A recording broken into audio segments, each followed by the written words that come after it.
Hey guys, this is meant for the fiber of our being Felting Guild girls.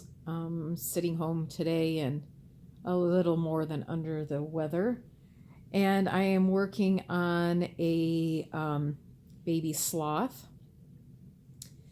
A few of you have been asking for certain types of videos for a while. I've been putting them off, trying to do them right, trying to have the right situation. To heck with it. Direct my attention to you, and if anybody else would like to see, great. But here's some information for you. This is going to be on hand carders, blending with hand carders. So as the regular girls would know, my inside core, let's see if I can, is the core made of the Romney, mostly Romney with a little bit of Cordell in there. And for this one, it's an albino baby sloth that I'm working on, which, by the way, try to find pictures of and get measurements, not pictures of the sloths, but the measurements and legs and what the butt looks like and the pads of the feet. Wow. Really a lot more research than I thought. So anyway, I covered it in a flesh tone merino bat, and here I have the appendages. I'm reminding myself of Wilson. Wasn't that Wilson on Tool Time Tim? Anyway, you're not seeing me today, that's for sure.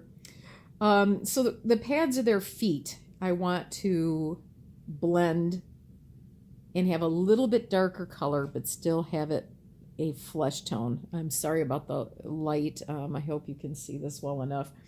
So here's the flesh tone merino bat, and here's some Australian merino bat that I dyed with coffee. And I do have a specific recipe for this, because you'll read that it's not Colorfest, and that might be eventually after 20 years, but a lot of my things have been done with this coffee recipe, and 5 years later they still look really good, and I want to blend the two. So first I'm looking for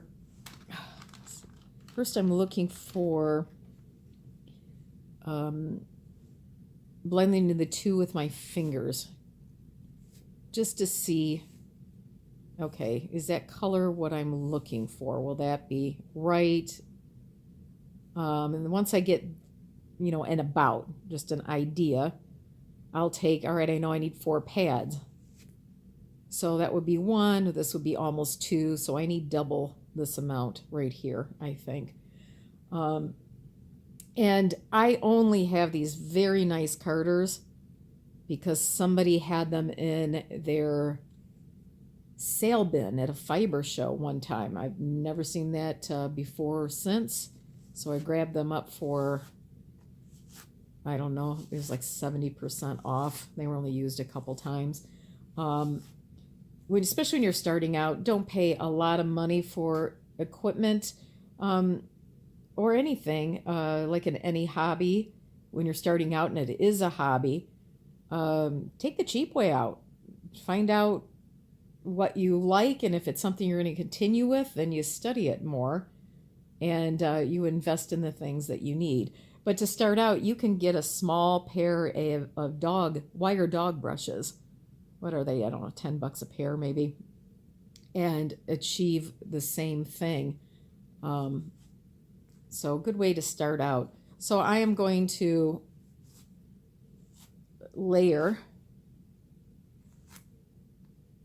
the 2 colors a little bit more. Load the brushes up. Sorry, 1 paddle at a time.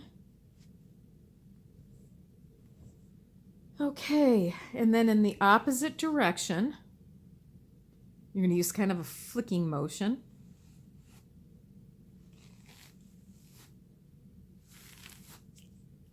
And you're going to start to pull that through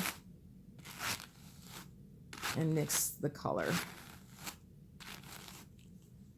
Then in the same direction, you can take your brushes and pull off the colors. And of course, when mixing a color, I will do at least a double batch. I always have a fear of running out, although when I was a quilter, I quilted for 20 years, the mother of invention was running out of the fabric that she needed to finish the quilt. And it's 3/4 of the way done. So that can be useful, but I'd rather mix more than I need at the time. And you can see the color starting to blend, I hope. And that's just going to give me a little bit of a darker shade for the pads of the feet. And I am considering, I don't know how resin works on wool, but I am going to experiment with that, and we'll see how it comes out. I'll share that with you if I think the results are worth it. For pets' noses and things like that, instead of polymer, just another alternative. I'd like to try it. I usually just felt my noses and claws and things like that. Well, teeth and claws, actually, I usually do use polymer. But I would like to see about keeping some of the shiny look. Like this baby sloth, his nose is quite shiny.